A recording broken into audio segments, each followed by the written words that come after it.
Yo, yo, yo, welcome back to another episode of On the Spot Sports. And before we get to our guest today, we have a big shout out for Living Sisu. Living Sisu is a platform and app that wants to give you all the tools to have success in your sport. Their main objective is to activate your lifestyle. So it's for active people. Enjoy discounts at companies like BioSteel, 30% off, Body Logics, the Goalie Guild, all his books are discounted. Roan, Lululemon for men, 20% off. Online stretching programs with Eccentrics, 1 full month free. They got super silent massage guns, 20% off those. And it's a great quality. It's way less expensive than a Theragun, and it's great quality. So there's so many more discounts that you guys will need to just become a member to see. So they want to provide you with anything you need for success. So come join the community. I'm a part of it. A bunch of other athletes are a part of it. So it's free to join. It takes 20 seconds to get exclusive offers to your sport, and it's definitely worth it. So do us a huge favor and go sign up for Living Sisu's membership. It's free, 20 takes 20 seconds. So go do it, and we'll see you there. Living Sisu is a great company. We know one of the co-founders, Zach Fricali. He's a great guy. He's the co-founder. He does a lot of live streams on Instagram at Living Sisu, with a bunch of elite athletes, and you learn a lot from like the athletes' determination, their resiliency, everything to what made them become successful. So it's been a great experience so far. So go on. I'm gonna leave the link in the description. So go sign up. Yo, welcome back to another episode of On the Spot Sports. I'm Jack, and in today's episode we are joined by a very special guest, current professional hockey goaltender Michael Bullion. Michael just finished his first season of professional hockey playing for the Norfolk Admirals in the ECHL, where he spent the season finishing out school at Ontario Tech University before joining the Admirals. Michael played his junior hockey days in the OJHL, Western Hockey League, and the North American Hockey League before playing 4 years of U Sports college hockey for Ontario Tech University prior to turning pro. So this is gonna be a really fun episode, an episode in the making. So welcome to the show, Michael Bullion. Hey, how's it going, man? Thanks for having me on. Yeah, no problem. It's going good here. Got a big training session and hit the sauna after. So feeling good. How are you? Oh man, that sauna sounds real good right about now, man. But no, I'm doing good. Uh, I was doing a couple sessions today, and just been looking forward to this all day. Yeah, I love it. And like you're a workaholic, like we were talking about earlier, and you go from like 6 a.m. to like 2 or 3, like you said. So like what's like a training day like for Michael Bullion? Yeah, so kind of varies depending on the day, but normally it's up anywhere from 4 a.m. to 6 a.m. I'm living in Oshawa, Ontario right now. So my gym's around 45 minutes. So I got kind of like a little routine in the morning. I do my routine, get my stuff packed, get my coffee, and get rolling down the highway to Bodysmith, get either a workout or a run in. From there, usually I'll hang out with my buddy Sammy, who's playing for Kunlun in the K. And then from there, we usually buzz on over to goalie lesson or one of his skill skates. And then from there, we'll usually come up to like Newmarket and play some 3-on-3 with my agent. And then after that, hang out, talk to his parents for a little bit before I head home and make dinner. Yeah, what a day in the life. Just living the life and just training 24/7 it feels like. And then you get that 3-on-3 action, and there's nothing better than putting a little game action into training, and like makes everything so much better. So like how is your 3-on-3 game? Oh, my 3-on-3 game's been pretty solid the last few weeks. Yeah, no, we're playing mostly pros right now, out in Newmarket, but I'm kind of a big fan of 3-on-3, to be honest with you. I would probably take that over goalie lessons or skill skates any day. I absolutely eat up 3-on-3, especially after like COVID, because it was kind of like one of the few things we could do like legally on the ice. Yeah. So once that got rolling, like the past I think 3 years, I've been just absolutely playing tons of 3-on-3. Yeah, 3-on-3 is definitely it's a whole different game than 5-on-5, and just like you face constantly like breakaways, 2-on-0s, 2-on-1s. What's like your biggest save that you made on 3-on-3 so far? Probably honestly, probably one that happened yesterday. I think made a save, and we're playing in like a smaller rink, right? So it's like Oh, like the studio size? a little bit bigger than a studio size. So maybe like it's like same dimensions as a regular rink, but Yeah. like just everything's brought in narrower. So I think I made a save from approximately like slot area, made the save low. Guy grabs it, comes around, tries to wrap it. I make the huge dive back with the full paddle Oh. and got it. And that was pretty nice. But no, there's honestly, it's just kind of big save after big save. Yeah, and like that, like the 3-on-3 is like made for those big time saves because, like I said, we're facing 2-on-1s, 2-on-0s, and just gotta do anything you can to make that save, and just like it feels so good when you do. Oh, boy, is it ever. But honestly, like 3-on-3 is just honestly, it's so exciting when you're playing and you get that feeling of like competition in the off season. Because so often in the off season we don't get to play 5-on-5 almost Yeah, ever, right? So it's like it's the only area we really get to feel like, oh, I'm in a game now, and you can kind of work on that in-game cardio too. yeah. So it gives you that unique opportunity to kind of just touch on some stuff that you don't really normally hit until the season. Yeah, exactly. Because like you said, like you don't really work on 5-on-5, 5-on-4s like at all during the summer, and like it's like a bunch of mini games like 2-on-2, 1-on-1 battle drills, and then 3-on-3 as well. So it's good to get those mini games in and just like to get that sense of being back in a game and being game ready when the season does start. Absolutely. Yeah, so like you're going back to the Norfolk Admirals this year. You just recently signed for this coming up season. So how excited are you to get back into a Norfolk Admirals jersey and just be in Norfolk and go for your first full year of professional hockey? Honestly, I'm really excited, and it was kind of crazy this year because, like, obviously, getting there in Norfolk, it was a bit of a whirlwind with COVID, and I got there day one, and everything shut down, right? And Yeah. like we had literally hit the ice actually for morning skate. We did the morning skate. I came off the ice for morning skate thinking I'm playing Jacksonville tonight. Like, oh, like gotta get ready. Our coach comes in and he's like, no more games tonight, boys. Jacksonville's packing up, they're leaving. They got COVID. We're like, oh man. So everything shut down. But like I kind of went through the first part, played a couple games, felt really good, and was having a lot of fun. And then, Warmy came back from injury.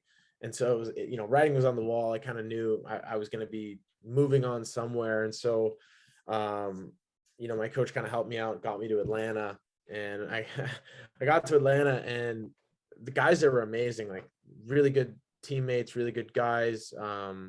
Everyone was super nice and respectful and really made a great attempt to bring me in and make me part of it, which is Yeah. not something that happens Yeah. often, even like growing up. So, but guys kept asking me like, oh man, like, how was it there? Like team hadn't been doing that well. And everyone was like, oh, it must be cancerous in there. And I'm like, honestly, guys, like I missed the boys. Like I missed the fellas. I loved it there. I loved it in Norfolk. So when I got sent back like the next week, which is another crazy story, but when I got sent back, like I can't lie, I was really stoked. And my phone, when the news came, just started blowing up because all the boys started texting me and were like, let's go, you're coming back. And I was like, I don't think I've felt like my heart feels so full. I don't think I've ever had that feeling. Yeah. In quite a long time from playing hockey, and it just seeing that kind of touched me. And so coming back to Norfolk, it's like, man, I couldn't be more excited. Yeah, that's awesome, especially like with like your heart's in a good spot with Norfolk and you're just able to just enjoy the moment. Like I've heard like teams like obviously some teams aren't that great, but like I've heard like those are some of the best locker rooms that you can be in because like all the boys love each other, they support each other, and like they're all like one big happy family. And you're just, even though you might not be winning games, might be last place, second to last, whatever it is, and but everyone's enjoying their time around the boys, and the locker room's a great place to just sit back and relax from like what the on ice results are going to be. No, absolutely. And that's honestly a lot of what our room became, is like our team got really close by the end of the year. And I was like, I've played for winning teams before, and it felt like that. Like it had that atmosphere of like, man, if we had 20 more games right now, we would be rolling. Like that was the feeling, that was the chemistry, that was the energy in the locker room. And it was really like cool to be a part of. And honestly, I miss it, because like in the summer it's a different vibe all the time, but like when you're in that environment, like you want more of it, you want to be back into it. And so you just, honestly, you're missing it every day. Yeah. So like, what do you think like helps the locker room just get like that, especially like when things aren't going your way, but like guys are still like bringing it in, like it is a winning team and you're just able to, and like maybe if you had 20 more games, you go on a heater and win 15, 16, 17 games and just like grow a lot more. But like, what do you think like builds that chemistry in the locker room, that bond between the boys? Honestly, like I think part of it was um like through COVID, we'd kind of had a bit of a revolving door when it came to players. We were going through a lot of guys, and guys were coming in and coming out and getting called up and getting sent down. And it was kind of tough to just generate some like consistent chemistry. Yeah. And by the end there, our roster had pretty much solidified for the most part. And so I think the guys got to be really familiar and comfortable with each other. And I think through the efforts of a lot of guys to just simply be closer with the boys, it kind of forged that atmosphere a little bit. And I just think all of us started to really enjoy hockey a lot more like towards the end. And we all just kind of played for each other. Like I know, in regards to Wellsy, like the boys loved him. Like he was so consistent every single night, and he was always grinding. It's the guys would always play for him, and they do their best to play for him, right? Like anything can happen in a game, but you just felt the vibe of like when Wellsy was in the net, you look at him and like he could let in a bad goal. He could be getting absolutely peppered. It didn't matter. He just looked like nothing fazed him. And it's aspects of that that kind of created that bond. I mean, even Tanji would be throwing like cross ice sauce passes that just like magically connected.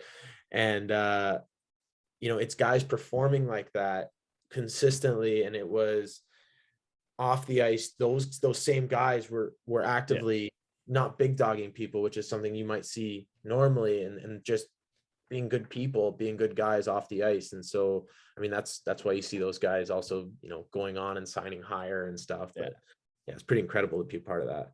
Yeah, that's awesome. And just everything like that, like you go through a wall for those people, and like you're just like, especially like when you have guys like Wellsy, who like I got the chance to see with the Wolves, because it's our AHL team here, and like just to see him like sign with Rockford recently, it's awesome to see, especially like with you when what you're talking about, like everyone's gonna go through a wall for him, like play for him and just everything like that. And he's also coming on the podcast soon. So that's another Norfolk Admiral, and that's coming on the podcast. Good, man. He's awesome. He's such a beauty, like one of the best goalie partners I've ever had. And super excited to see where he signed and everything. But I'll be honest, the craziest fact about Wellsy, you got to ask about this, is how flexible his hips are. I mean, Oh yeah. it's like a Toronto fact, like because he trains with Peters and Chiodo as well.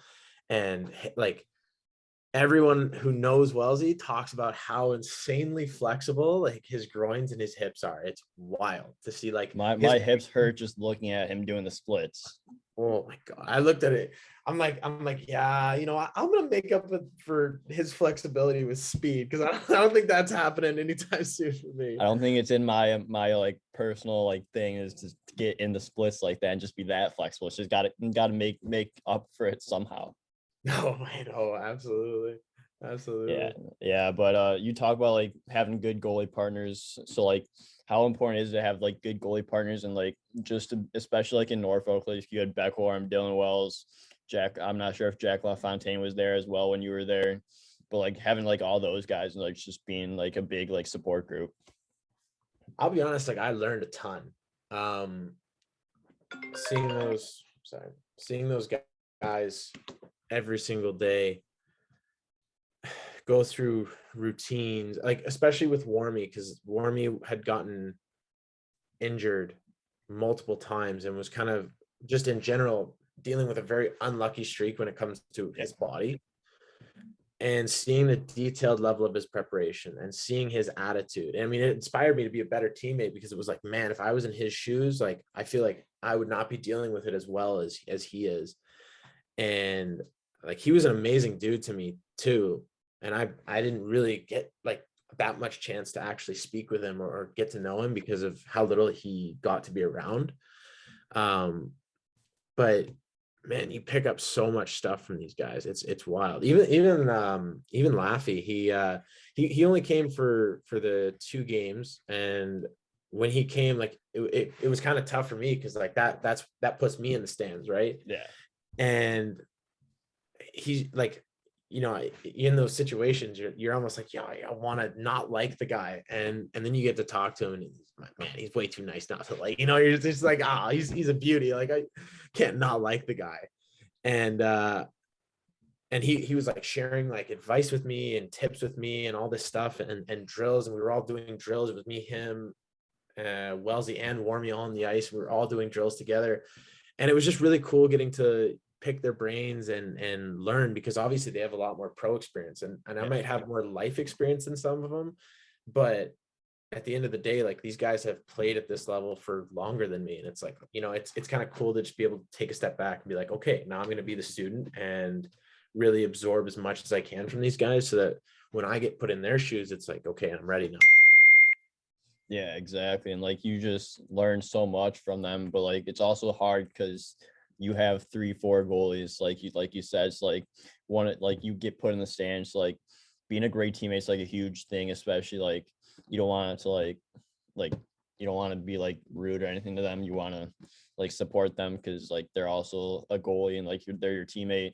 Like, what are some tips for like people that are getting like put in the stands from like having like other goalies come in, and just to be there and just stay for the process and just learn as much as they could?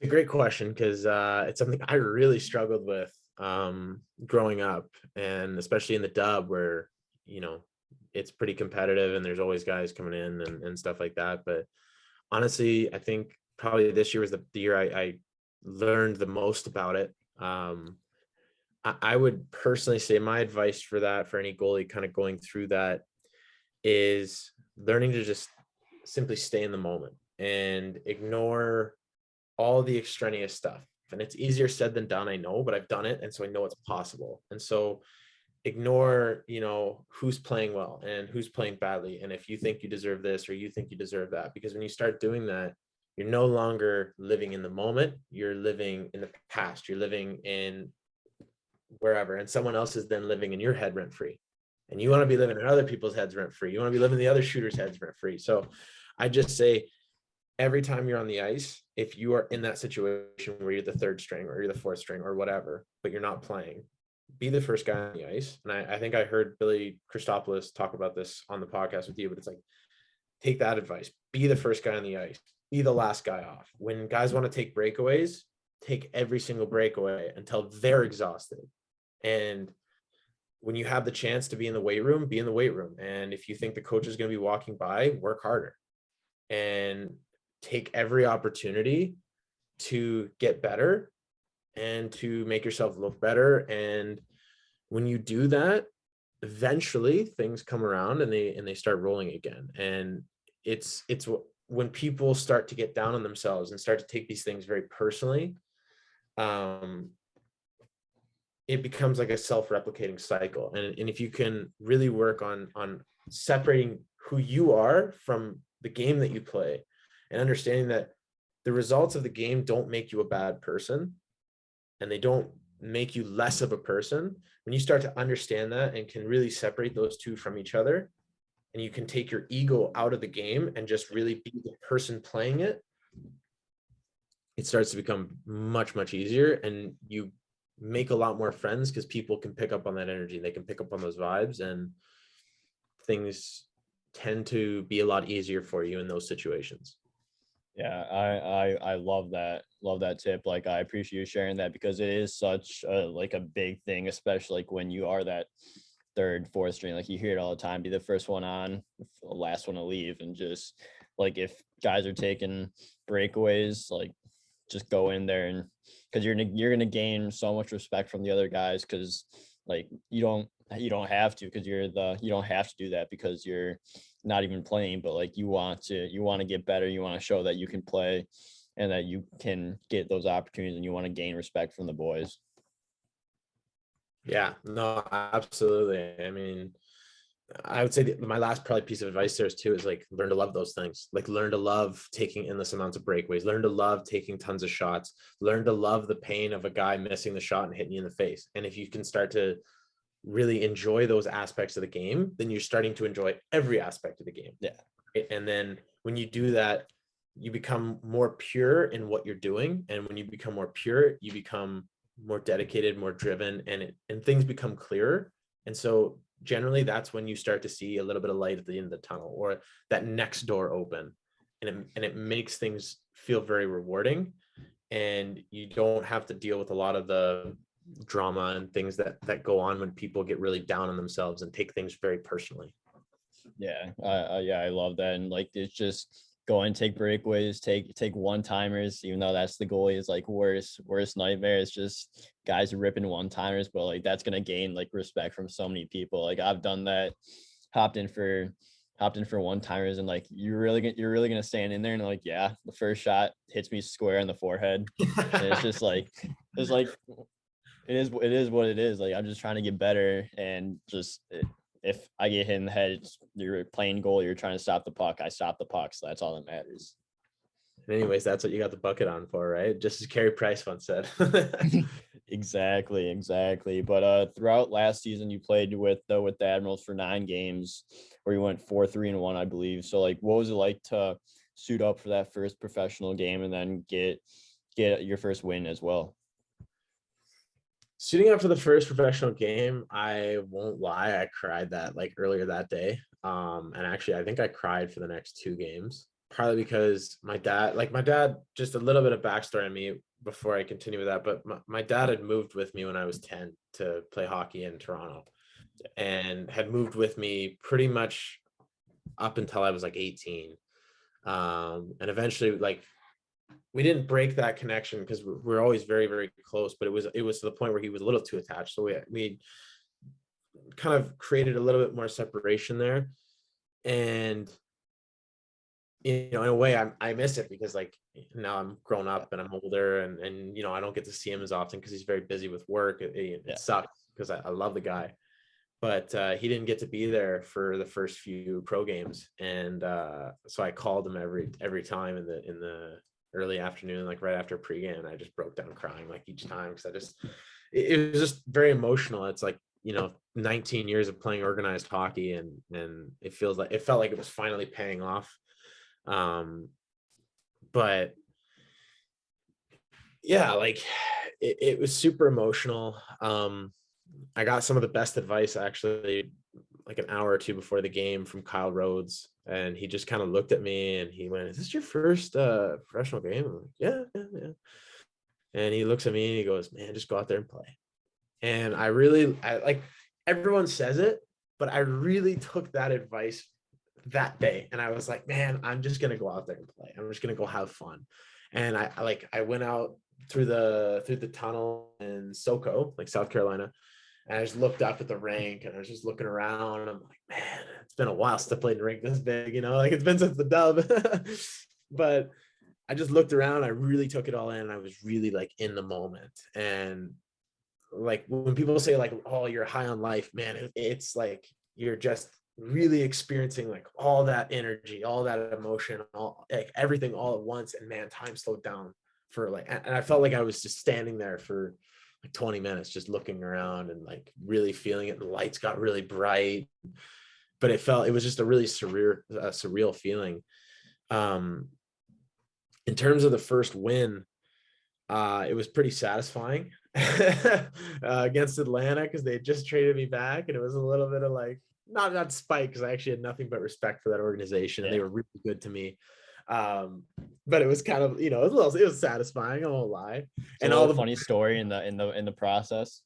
hilarious story. And then and it was really cool too, because actually my buddy from UIT was playing on that team, and we got to room together while I was in Atlanta. He's one of the Humboldt survivors, Gomersik, and greatest guy ever. And he just came up to me, and I think he was actually scratched that game, but he just gave me the biggest hug. And all the boys that had kind of gotten to know me pretty well while I was there had coming up and given me hugs and dap me up and everything. And man, it was really cool. It was something. And oh man, it's hard to put into words, but like I tried to. I think the best way to do it is just you feel everything all at once, and time just slows down, and you get this really cool feeling in your gut, and you just kind of feel that energy swirling around. And you just feel very full.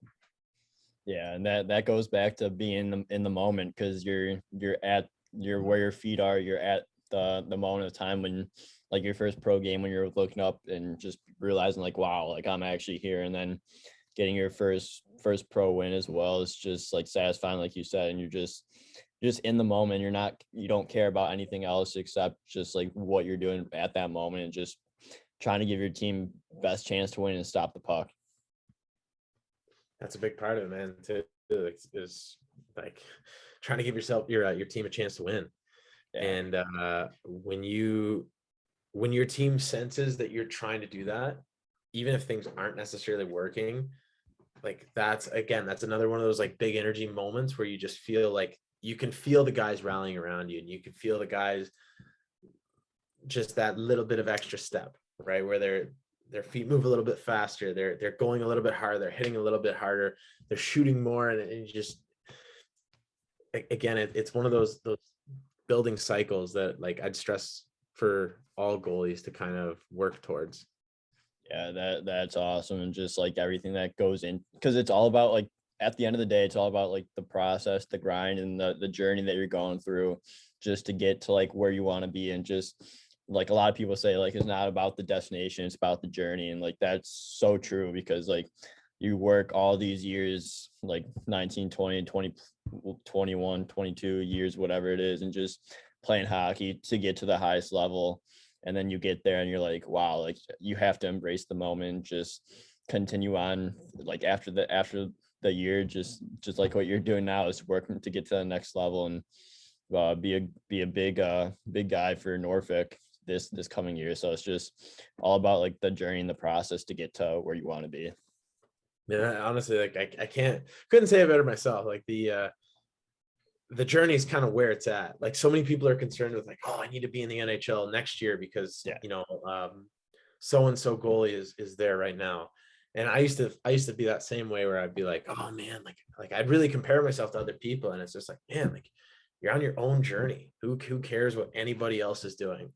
Like if you're not gonna be like, if you don't like them or you're not gonna be friends with them, it's like just wish them the best and just move on, Yeah. do you.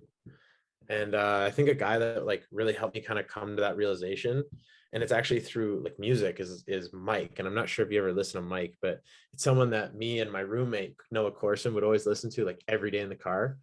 And like his new album, like we just kind of, it just build that kind of like, man, if your attitude isn't positive, change it. Because like, Yeah. what are you doing?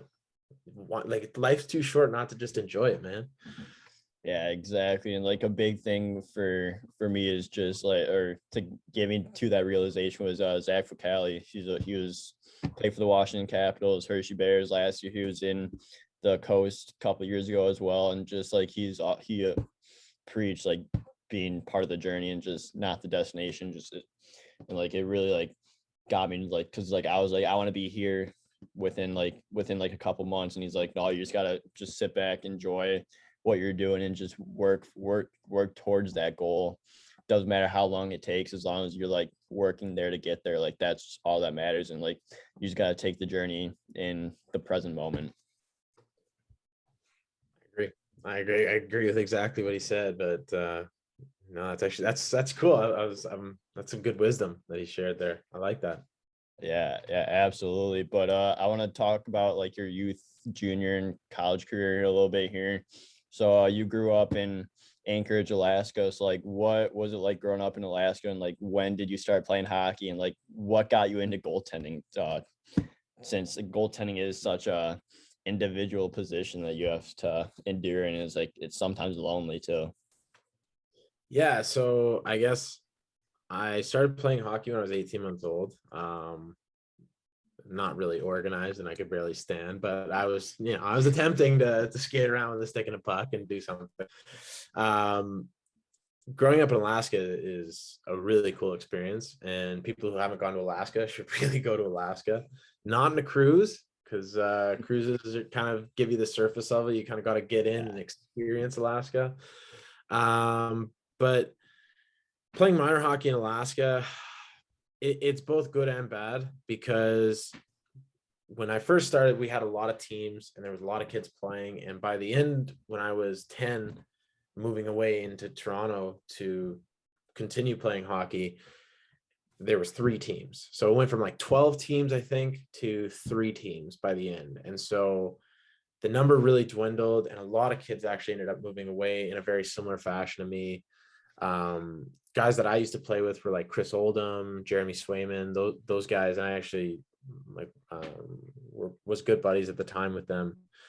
And yeah, it's just like, it was really good. And then it just, I think funding and stuff kind of like petered out Yeah. a little bit, and it just for a lot of kids kind of left. But no, other than that, like, hockey was good. It's kind of cool playing on like outdoor rinks when it's really, really cold. But no, like, I think the move to Toronto was very beneficial for my career. Going to play in Oakville and then Mississauga, Vaughan. I ended up playing Philadelphia for a year, and then yeah, I kind of played all over the place. So I have some good experience of like different areas to live and how things work there. But no, it was pretty cool. It just, in general, kind of the way I had my life. Also, like, the reason I got into goaltending was because I like the gear. Honestly, I just really like the gear. And the 2 guys who I really loved were Marty Turco with his green and gold and silver pads, Oh and yeah.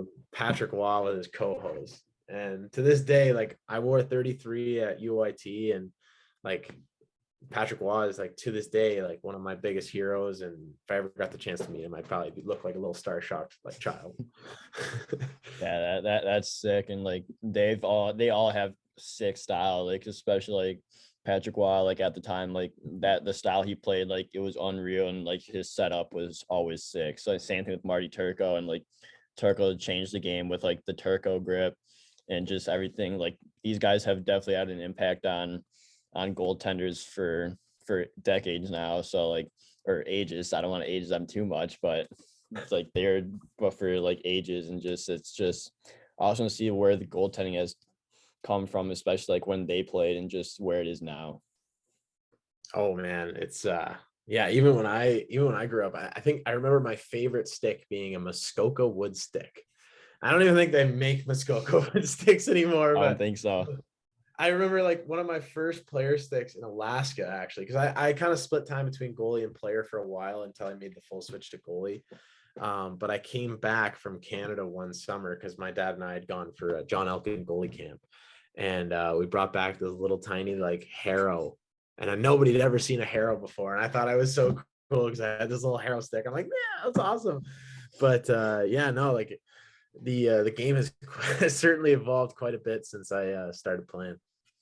Yeah, absolutely. And like you talked about playing player and goalie, like growing up, like what like I still love going out to skate to like play forward like occasionally, and just snipe our counterparts and goalies, and just, but like it's still like it's always a lot of fun. Like I always hear like a lot of goalies like still like to skate out and just like enjoy the time, and like it's a great way to get away from the crease as well.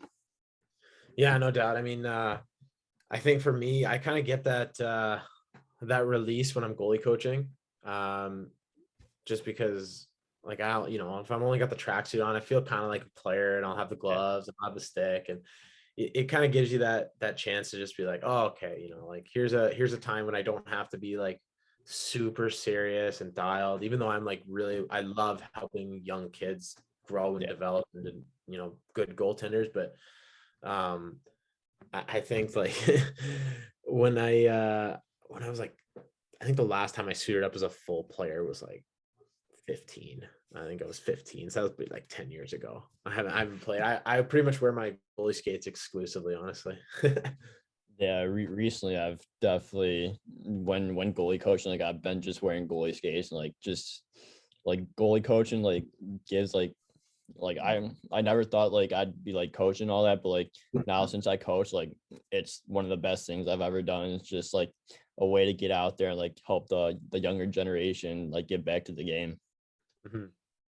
No, I think I know we barely have a minute left on this, but I think the big thing I love about goalie coaching in general is just you get the chance to make goalies better goalies, but you also get that chance to make them better people. And I think True. that's something in the hockey world we lack sometimes. Yeah, exactly. And like that's the biggest thing there is, honestly. Hmm. No doubt. Yeah, so I want to get into like your AAA experience here since you did go to after like being in Alaska for a little bit, you took that move to Toronto. So like what was that move from going from Alaska to Toronto and then just being like in a like a new environment? Like I'm pretty sure Alaska is like the Canada of the US in the States here, but like what was that experience like? It was definitely unique. I won't lie, there were some challenges. My hat's off to my mom because she's the one who really sacrificed there. I mean, my dad was unable to work because of the way visas work. So my mom was sole provider. We saw her very infrequently. Um, and she made that choice that was something she was willing to do for me. Other than that, like there's definitely some challenges, I won't lie. I mean, I miss my mom.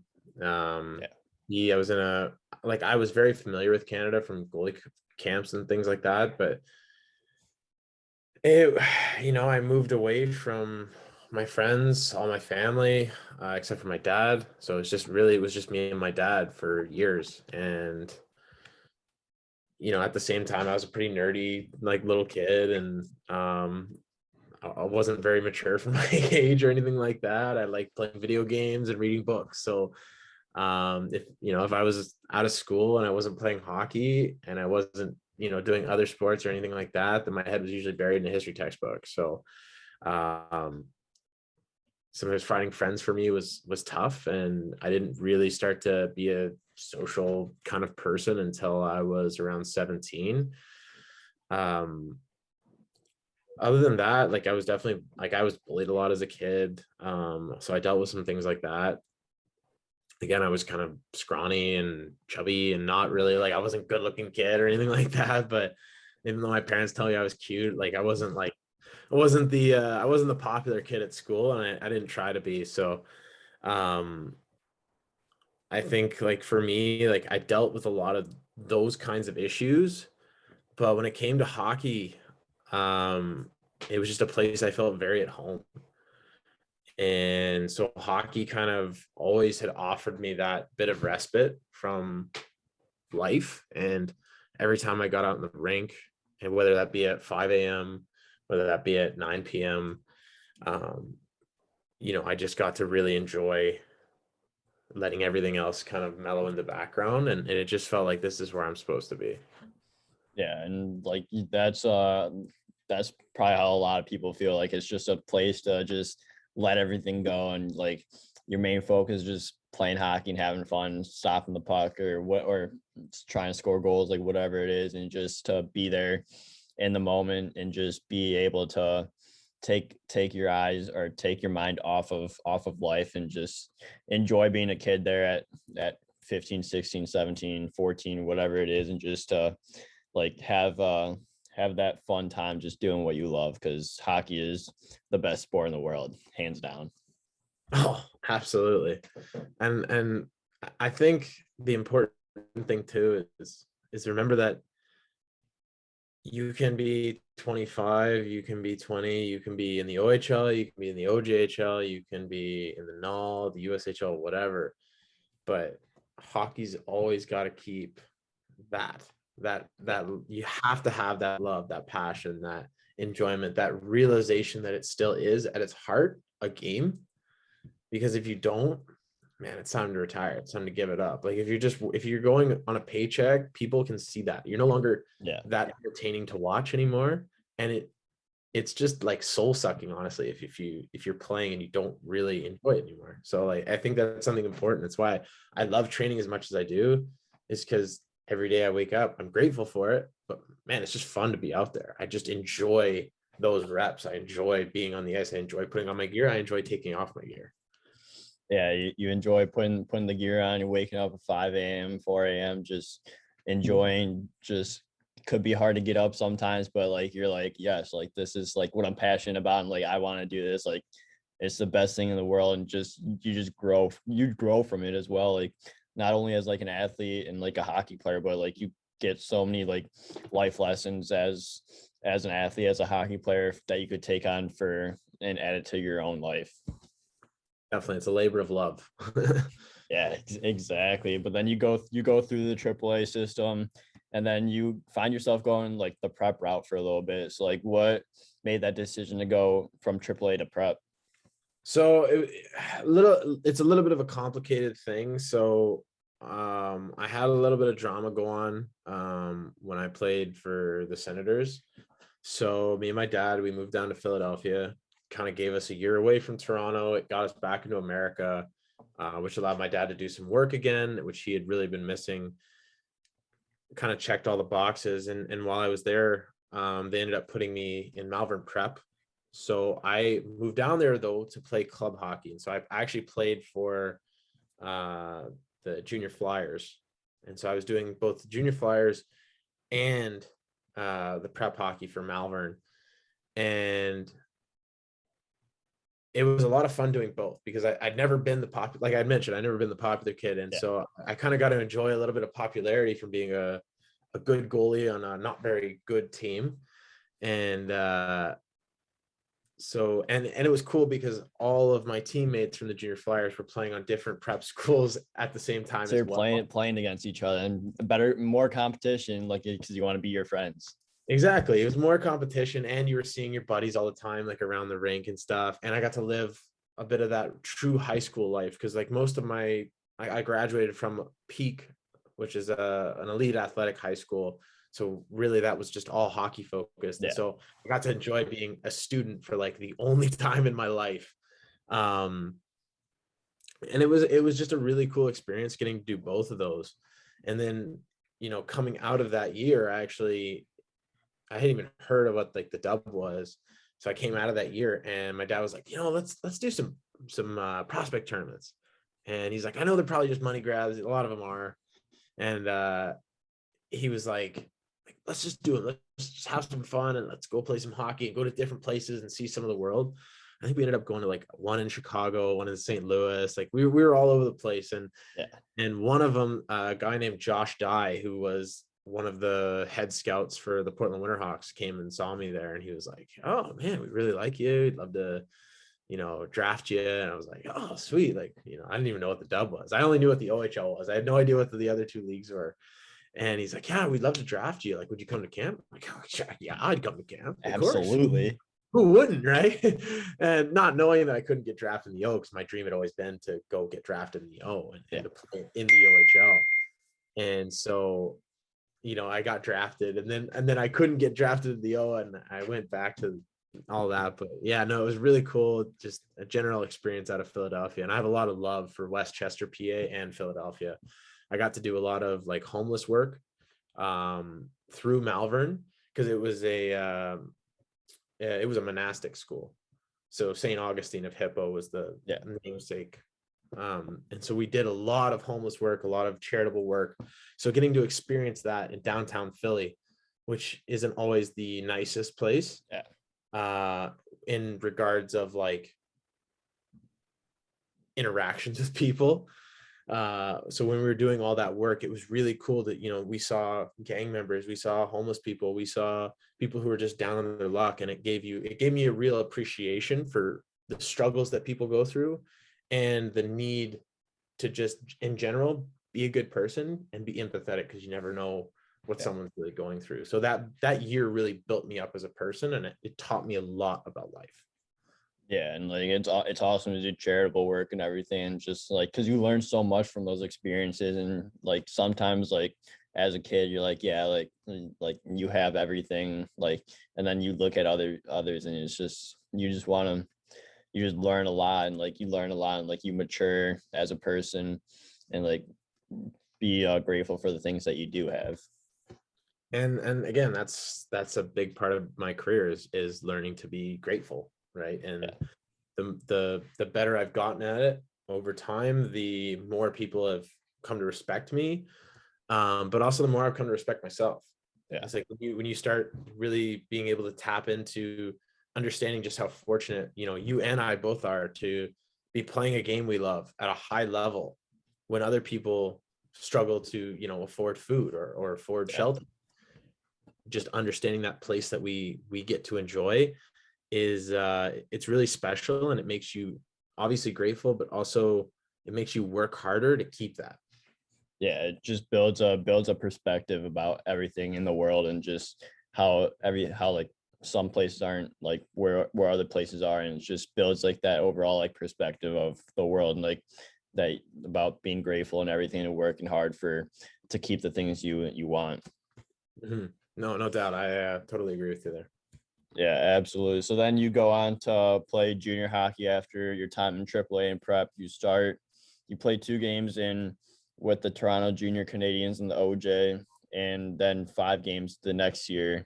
And then you make that transition to the NAL. So like, what were those first couple years of juniors like, going from the OJ to finding a team in the OJ, and then going on to tier 2 hockey and then in the NAL? So I was actually AP'd both those years. So my AP is a little bit deceiving. So the first year there, I was playing minor midget with Vaughan Kings. I was AP'd to the Junior Canadians, and that was a really cool experience. I was actually AP'd at the same time Jake Wallman was. Oh, So yeah, I got to know him pretty well, and had a great year. And the next year, I actually played a year of midget for the Marlies while I was AP'd to the Junior Canadians, and I actually ended up starting, I think I played all 4 games, but I started the last 3 of playoffs. And unfortunately we got swept, but I really learned a lot about junior hockey in general, and had a great time with that.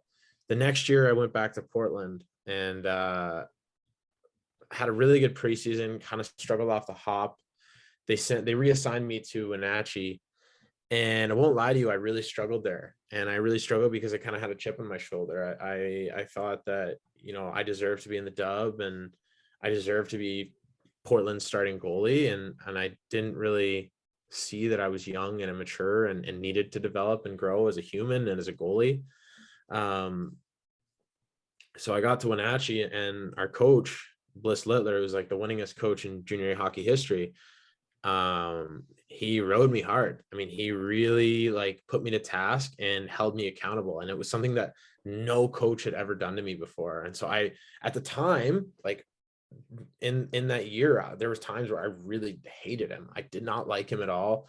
I hated our goalie coach there, Clarkey, because he was always on me about getting my stick on puck. And it was just like, oh my God, like why do you keep telling me all this stuff? Like, I know, but I didn't know, and I didn't understand why they were doing it. And then I like I think we had like 10 games left in the year, and our coach was like, to all of us, he was like, we had a team meeting. He was like, you guys need to be all in. And our slogan was burn the boat. So it was after Hernan Cortez and his burning of the boats to inspire his men to conquer the Aztecs, essentially. yeah. So that was our slogan on our shirts. And he basically made us air out all our dirty laundry, and was like, yeah, exactly. He made us air out everything, like, any personal dislikes we had of guys and all that stuff. And essentially he made us do it in a public forum so that we could all understand, like, okay, we're not all perfect individuals. Yeah. Everyone's got problems with everyone, but let's just band together collectively and work for a common goal. And it really made me realize there that it was like, no, Bliss actually loves us. Like Bliss genuinely is one of the few coaches I've played for that cared about us as players and as human beings. And he wanted us all to understand fundamental life lessons. And he rode me hard because he saw that I was being entitled and I had expectations. And he kind of helped me to break all those in a way that I didn't understand at first. And then looking back, I was like, wow, I am so glad he did that. And I'm so glad Clarky was on top of me all the time, because I really learned to deal with pressure, and I learned to deal with high expectations being set not only by myself, but by coaches. And it was something that really helped me when I actually got into the dub. And I have nothing but gratitude to those two and our other coach, Ruddy, because, had it not been for them being on my ass, like there's a high chance that I would have just crumbled when I got to the dub and found myself washed out. Yeah, and like that's a huge life lesson to learn, especially from that experience, and just having guys that genuinely care about you on top of you and just want you to push yourself to be the best that you can be. And then go into hockey where it's like you're a goalie and you just gotta keep getting better and like get those sticks on the pucks, put the puck in the netting, whatever it is, pucks to the corners, good rebound control, and just you go into the dub the following year and you're on Portland's roster. You play 4 games your first year. So like, what was that experience like to play in the dub and just to learn everything you did, and like what helped you like be successful during those times? So I'll be honest, that first year, that one was tough. That was I'm really glad I had my roommate, Skylar McKenzie, because if I didn't have him, I'm not honestly sure I'd be here. He, along with my parents, really helped me through some dark days. I ended up sitting on the bench a total of like 67 games. So I was there that whole year and I got the 4 games. So like just it was like, I think I played a few more. I played some like relief games as well, but yeah, no, I mean, there was a period during that. I think I went down to like 5% body fat. Like I wasn't eating. I was just working out every day and skating every day. And like, I was definitely going through like a lot of mental kind of issues there. And I won't lie, that actually probably impacted me in parts through the rest of my career. And it wasn't until I got a better girlfriend and I kind of internally fixed a lot of issues that I had. It wasn't until then that I ended up having a good 19-year-old season. Well, second half to my 19-year-old season and a good 20-year-old season. But yeah, that first year, it was tough. It was really hard. And like I said, without my roommate there who picked me up every day, and I helped pick him up too, but he really went above and beyond when I needed him.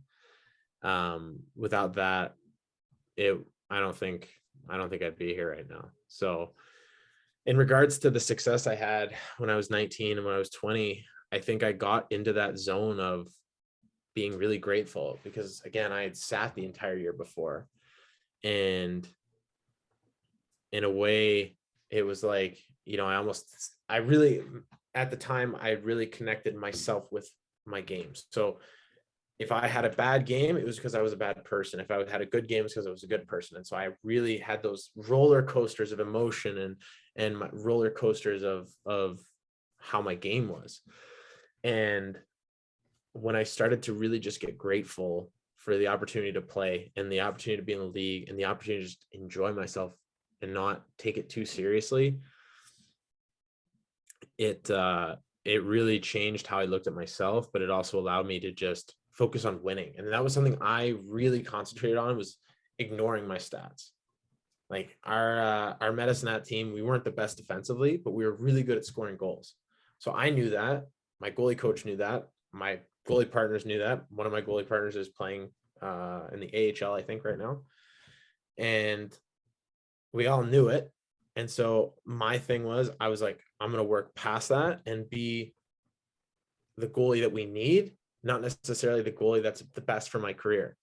So I stopped worrying about stats. And what I did was I just made sure that I was good on breakaways and 2-on-1s and rush chances. And it really paid off for me, because I didn't look at the stats. I didn't care about my stats. I didn't worry about my stats. And when I stopped doing that, it was like, man, I had so much fun, because I was winning tons of games because our team was scoring a bunch, and I was making sure that our team had the chance to win, rather than worried about, oh, did I have a 940 tonight, or it was an 890? Yeah. I just Yeah. released.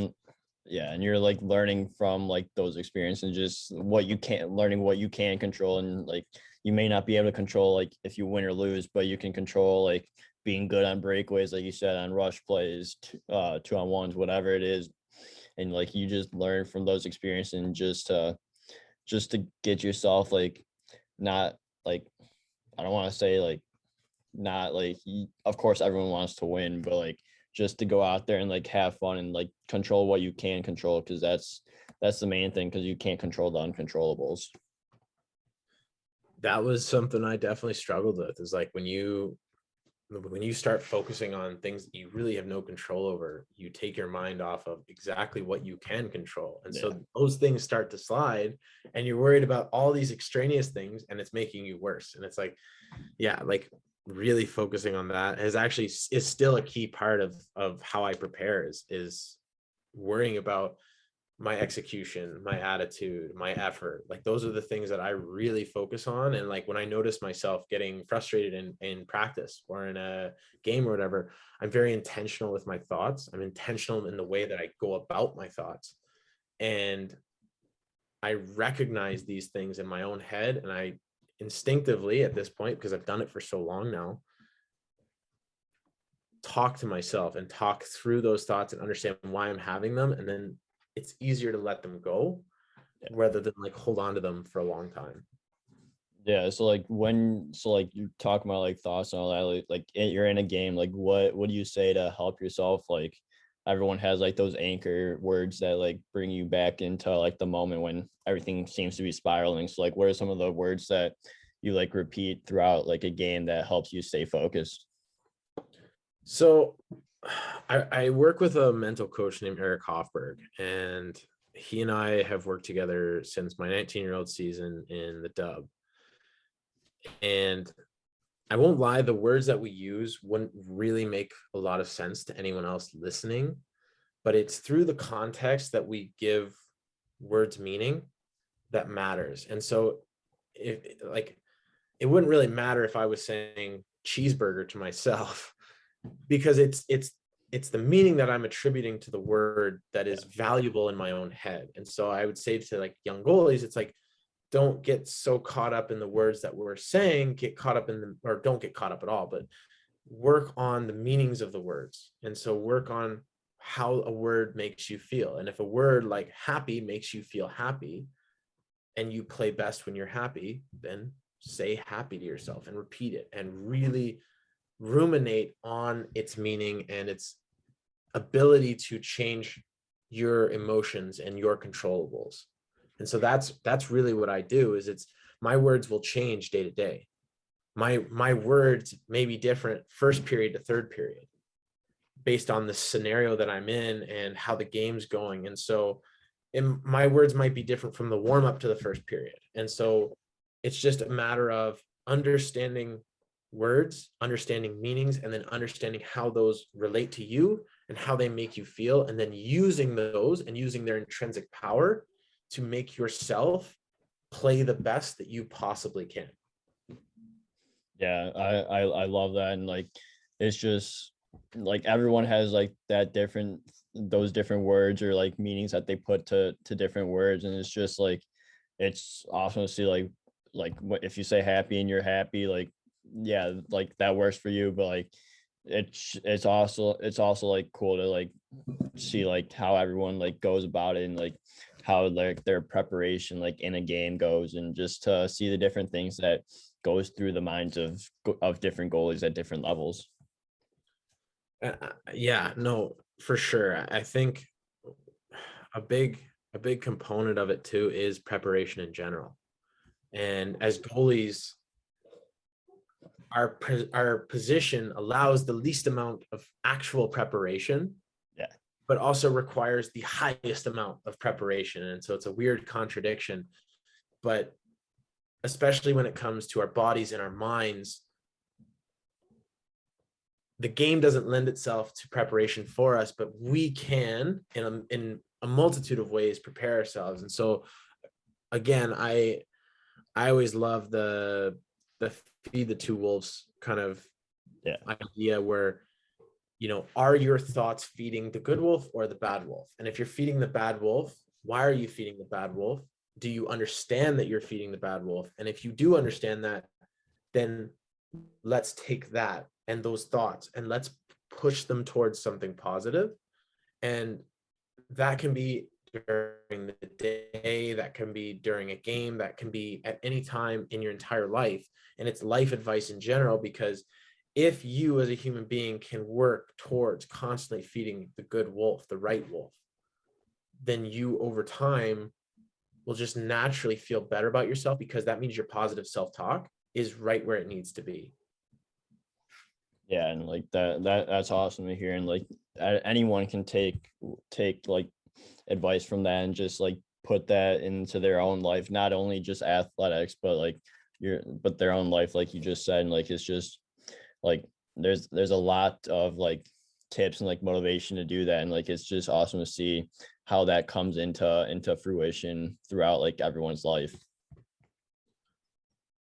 Yeah, it's something that Crazy. I didn't. Yeah, it is. It is, honestly, and it's something that I didn't, necessarily always quite get. And once I got it, I'll be honest, the way I viewed myself, the way I viewed others, and the efforts I took to be who I want to be, I like it all just improved.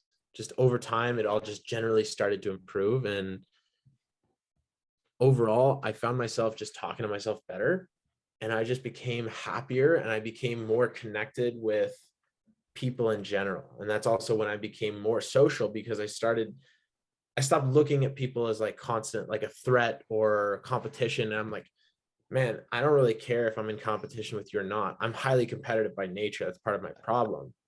But it was like, man, even if we're in competition, like I can still be your friend. Like Yeah. it doesn't matter. And let's have fun competing, instead of, if I'm losing in a competition, like I'm upset. It's like, why? Let's have fun. It's like, oh, now I get a chance to work even harder to try and win that competition. Yeah, and it's awesome. It's crazy to think how that works and just everything that you learned. So did you take like everything you learned into college at Ontario Tech, and like just especially since like you learned a lot from juniors, so would you like take everything that you learned to put it in like the process, and just to help yourself like stay calm like under pressure, and just have that success during your college days at Ontario Tech? I think there was definitely a large element of that where I took a lot of those experiences and those lessons towards U Sports. I think U Sports is definitely a different beast entirely, because I graduated high school when I was 15. So, coming through, it was, I think 5 or 6 years off of school. I was kind of like, oh, like I was thinking more, I was like, oh man, like, especially after my 20 year, I really like considered quitting hockey. And I was like, what's the point? I'm going to U Yeah. Sports. Like, there's no hope for me. U Sports is the graveyard of everyone's career, which is the furthest thing from the truth, I might add. But I had started to look at it like that. And then, it really took me working with Zach and talking with Zach, like Zach Burke, sorry, my goalie coach, like every day. And he'd be on the phone with me, like, hey, bud, like, don't give up. Like there's hope, there's light. You just got to find it, and it'll be there. And it was a gradual process of like, grinding and grinding and grinding. And then we kind of started the summer late, and we worked and we worked. And then it was like, nah, like just take a week off right before school starts. Took the week off, felt good. Got to know my roommates like Gomersik and Cuddy Bulak and Leaf Hertz and Austin Eastman. And we kind of bonded as a house there, and we got along really well, and that just kind of helped me dial in, honestly. Like, I had one of my best years of hockey ever because I just felt like I felt very accepted, I felt very loved, and I felt like I was being a good teammate, and that allowed guys to want to play for me, and when they wanted to play for me, I felt like I wanted to play for them. And so I know that for me, like for myself, when I feel connections with my teammates and when they feel connections with me, I know that's when I'm playing my best hockey. And so that's something I really worked for that year, and it really paid off in how I viewed the year and in how I did during that year. Yeah, and like that's great to hear because like especially like when you because you gain that like when you do get that connection, like you gain respect from your teammates, and like they're gonna want to go through a wall and play in front of you. You're gonna want to play in front of them because like it's all like a one family type situation where you're all connected, kind of like what you were talking about earlier with Norfolk, and just be like in that one category with the bond and like the chemistry within the boys, like just to have that connection, like it just brings like everyone's bond like 100 times better, and like you're just all fighting for each other and going to war for each other every single day. I would stress that young goalies work towards being better teammates first and better goalies second, Yeah, because your teammates are people that you will have a chance to know for the rest of your life. And it's something I didn't learn until too late. Well, not too late, but I didn't learn it until later in life. And I missed out on having a lot of connections that I could have had yeah, I really worked on being a better teammate. And so, just as something I've learned in general, like you said, if you're connected with your teammates on that level, guys are willing to go through a wall for you. And I mean, I've literally seen guys like sucker punch other people in the face because they got close to me. And when you have that feeling in a locker room and on the ice, like, not only do you want to play, but it makes coming to the rink, especially in grindy seasons like it is in the coast or it is in the yeah. dub, where you're playing 72 games or you're playing 80 games, whatever, it makes that grind way better and way easier. And it just doesn't feel like a grind anymore. It feels like fun. Yeah, exactly. I love that. And like if you're having fun, that's when you play your best hockey, like hands down, no doubt. Absolutely. Yeah, but to end off this episode, I put up a viewer Q&A question for you. So we'll go through some of the questions that our viewers had to end this. Let's get right into it. So first question is, what was your favorite city you visited? Like, could be like any like time you traveled. Probably Florence, Italy, if I'm being honest. It was pretty amazing living there, and I learned a lot, and I got to learn a bunch of Italian that I've promptly forgotten. But I also got to learn some Latin, which I haven't forgotten. So that was a really neat experience. Yeah, that's awesome. I feel like anytime you go out of the country to like Italy, like you're just in like a spot where it's like you're blown away by like the atmosphere over there, because it's a whole different atmosphere than it is in the States or Canada. Absolutely, and you just get a lot of life experience and just general, like, Yeah, you get some perspective, right, on life. yeah, absolutely. The next question is, if you were able to have one superpower, what would it be and why? um, Probably invulnerability. That's a And good one. Never heard that one before. yeah, mostly because it'll probably take away a couple of those stingers I take on the daily basis. Yeah, yeah, that definitely is true. But the next one's, are you a pregame napper, and if so, like how long do you take a nap for?